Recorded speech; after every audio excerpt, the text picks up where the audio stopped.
먹거리 물가가 계속해서 고공행진을 이어가자 정부가 식품 외식 업체를 잇따라 만나 가격 인상 자제를 요청하고 나섰습니다. 그럼에도 가격 인상 압박이 심한 기업들은 값을 올리는 대신 양을 줄이는 방법으로 정부의 눈길을 피해가고 있습니다.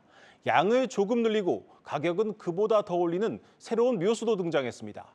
먼저 김예원 기자입니다.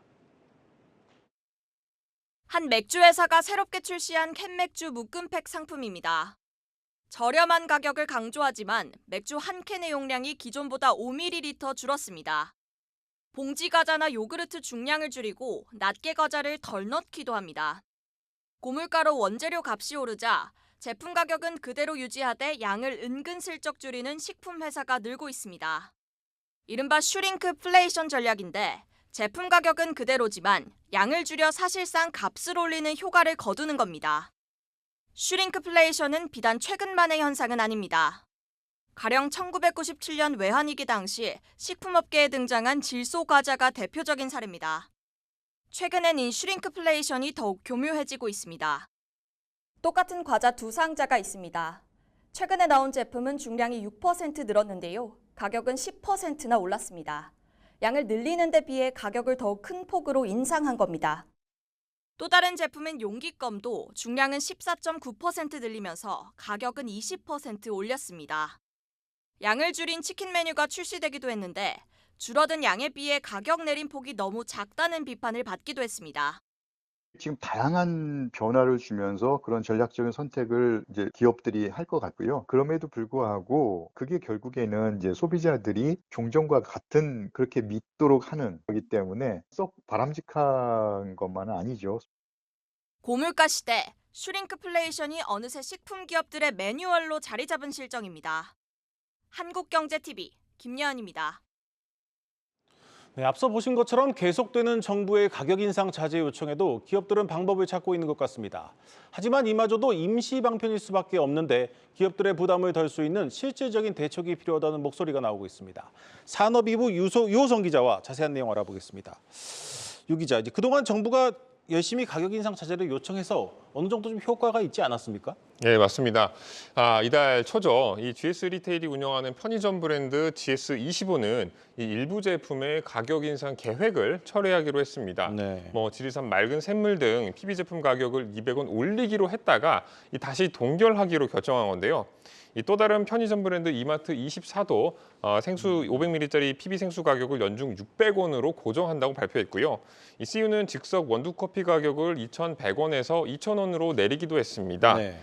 이 편의점뿐만이 아니라 식품 회사들도 이 정부의 가격 인상 자제 요청에 이 가격 제품 인상을 철회하는 모습을 보이기도 했습니다. 이 CJ제일제당은 지난달 편의점용 고추장과 조미료 제품 가격을 올리지 않기로 했고요.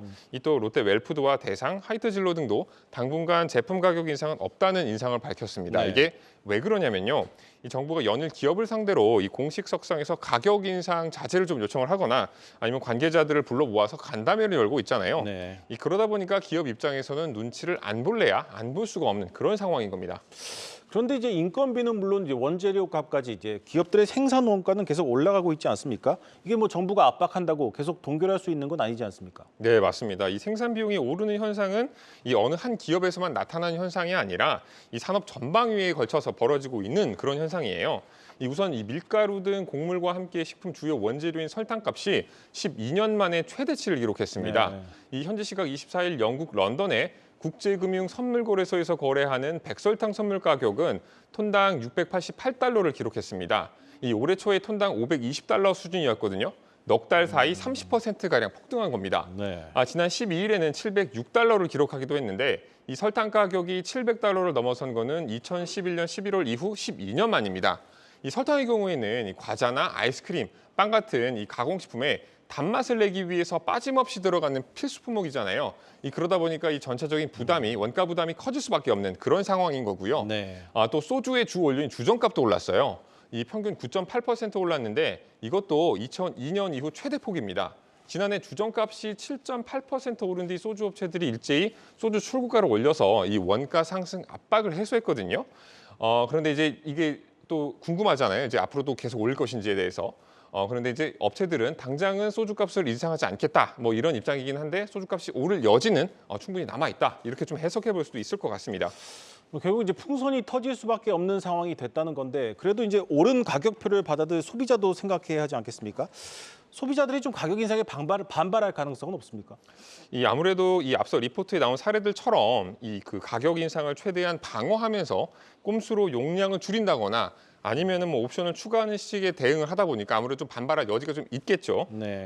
근데 이런 우려에도 불구하고 이 외식업체나 프랜차이즈 기업들 같은 경우에는 대놓고 가격 인상을 할 수밖에 없는 형편입니다. 왜 그러냐면요. 그리고 또 뭐가 다르냐면 이 중견기업 이상인 식품 기업들과는 달리 이 외식 프랜차이즈 기업들은 그보다는 규모가 좀 작고 또 가맹점주 대부분이 개인 사업자라서 당장 수익성 개선이 필요한 상황입니다. 네. 실제로 교촌치킨이 치킨 메뉴 가격을 3,000원 인상하면서 소비자들 사이에서 불매운동 조짐이 일어나고 있잖아요. 네. 예상치 못했던 강한 가격 저항에도 불구하고 회사 측은 어쩔 수 없는 선택이다라면서 좀 대응을 하고 있는 실정이고요.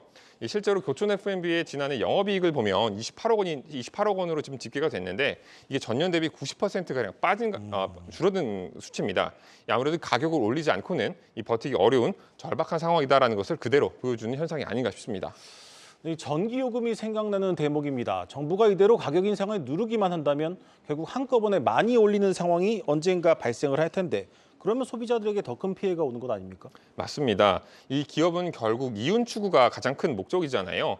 이 외부 상황이 급변할수록 가장 큰 목적인데 이 외부 상황이 급변하면서 가격 인상 요인은 지금 계속해서 쌓이고 있는 상황이고요. 네. 이를 억누르겠다고 지금처럼 이 조삼모사식의 이 물가 대책을 쏟아낸다면 언젠가는 가격이 튀어오를 우려가 커진 상황인 겁니다. 정부도 이런 점을 감안해서 의제 매입세의 공제 한도를 높인다든지 할당 관세 0% 기한을 연장한다든지 이런 식으로 원가 부담을 낮추기 위한 대책을 내놓고 있긴 하지만 실효성이 부족하다는 지적이 나오고 있거든요. 그래서 기업들은 세제 혜택을 지금보다 늘리고 정부가 공급하는 원재료나 전기료, 가스비 등 비용 상승분에 대해서도 정부 차원의 고통 분담이 시급하다 이렇게 좀 요청을 하고 있는 상황입니다. 관계자 얘기 한번 들어보시죠. 정부에서 각 기업에 공급하는 부품 가격이라든지 무산물 가격들은 올려놓고 기업들은 가격을 인상하지 말라 이런 사례들도 있긴 했어서 정부에서도 기업의 고통을 어느 정도 알고 있고 정부가 같이 분담하기 위해 노력을 하고 있구나 더 눈에 가시화가 되면 더 버틸 여력이 되기는 하죠.